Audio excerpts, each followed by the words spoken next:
എറണാകുളത്ത് 9 കോടിയുടെ CSR ഫണ്ടിന്റെ പേരിൽ തട്ടിയെടുത്ത പണം വകമാറ്റി ചെലവഴിച്ചെന്ന് അറസ്റ്റിലായ അനന്തു കൃഷ്ണൻ. മണീഷയിൽ മാതൃകയിലുള്ള തട്ടിപ്പല്ലെന്നും പ്രതിയുടെ മൊഴി. അറസ്റ്റിലായ ശേഷമുള്ള അനന്തുവിന്റെ ശബ്ദരേഖ പുറത്ത്. സ്കൂട്ടർ, ലാപ്ടോപ്പ്, തയ്യൽ മെഷീൻ ഉൾപ്പെടെ പകുതി വിലയ്ക്ക് നൽകാമെന്ന് പറഞ്ഞാണ് അനന്തു പണം പിരിച്ചെടുത്തത്.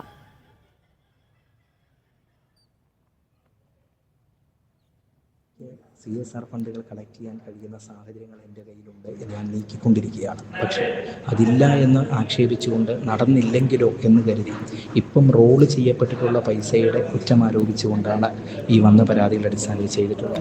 പുതിയ പരാതികൾ ഉണ്ടായാൽ എൻ്റെ തിരിച്ചുവരവ് സാധ്യമാകില്ല. അങ്ങനെ നിങ്ങളുടെ പൈസ തിരികെ തരാനായിട്ട് പറ്റും. ഞാൻ ആരുടെയും പറ്റിക്കാൻ വേണ്ടി ചെയ്തതല്ല. വന്ന പൈസ ഞാൻ റോൾ ചെയ്തിട്ടുണ്ട്. അതെടുത്ത് മറ്റ് ആദ്യം വന്നവർക്കോ ഇല്ലെങ്കിൽ ഏതെങ്കിലും പെൻഡിങ് എന്ന പ്രോജക്റ്റുകളോ വിനിയോഗിച്ചിട്ടുണ്ട്.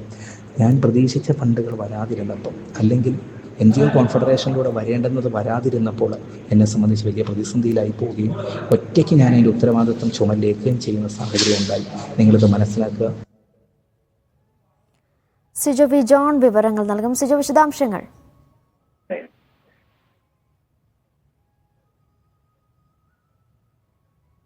സിജോ, കേൾക്കാമോ? എറണാകുളത്ത് 9 കോടിയുടെ CSR ഫണ്ടിന്റെ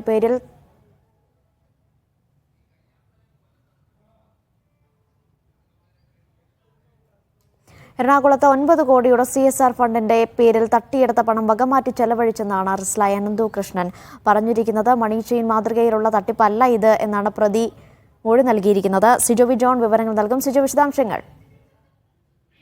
കഴിഞ്ഞ ദിവസമാണ് ഈ 9 കോടി രൂപയുടെ തട്ടിപ്പ് നടത്തുന്നതിൽ അനന്തകൃഷ്ണനെ അറസ്റ്റ് ചെയ്യുന്നത്. ഈ CSR ഫണ്ട് ഉപയോഗിച്ച് സ്കൂട്ടർ ഉൾപ്പെടെ പകുതി വിലയ്ക്ക് നൽകാമെന്ന് വാഗ്ദാനം ചെയ്തുകൊണ്ടായിരുന്നു തട്ടിപ്പ് നടത്തിയിരുന്നത്.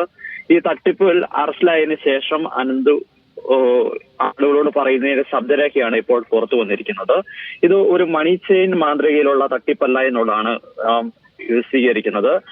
താൻ പുറത്തിറങ്ങിയാൽ ഇതിന്റെ പണം നൽകാമെന്നുള്ള ഒരു കാര്യം പറയുകയും ചെയ്യുന്നുണ്ട്, ഒരു ഉറപ്പ് നൽകുകയും ചെയ്യുന്നുണ്ട്. അതോടൊപ്പം തന്നെ പണം വകമാറ്റി ചെലവഴിച്ചിട്ടു എന്നുള്ള ഒരു കാര്യം ഈ ശബ്ദ സന്ദേശത്തിൽ വ്യക്തമാക്കുകയും ചെയ്യുന്നുണ്ട്. എന്തായാലും താൻ ഈ പണം വാങ്ങിയതിന് ശേഷം നിരവധി വസ്തുക്കൾ ആദ്യഘട്ടത്തിൽ നൽകിയിരുന്നു. പക്ഷേ പിന്നീട് പല കമ്പനികളിൽ നിന്നും തനിക്ക് പണം ലഭിക്കാത്ത ഒരു സാഹചര്യം ഉണ്ടായി, CSR ഫണ്ട് ലഭിക്കാത്ത ഒരു സാഹചര്യം ഉണ്ടായെന്നാണ് പറയുന്നത്. അതുകൊണ്ടാണ് ഇത്തരത്തിൽ വലിയ പ്രതിസന്ധിയിലേക്ക് പോകുന്നത് എന്നുള്ളൊരു വിശദീകരണമാണ് ഇപ്പോൾ അനന്തു നൽകുകയും ചെയ്തിരിക്കുന്നത്.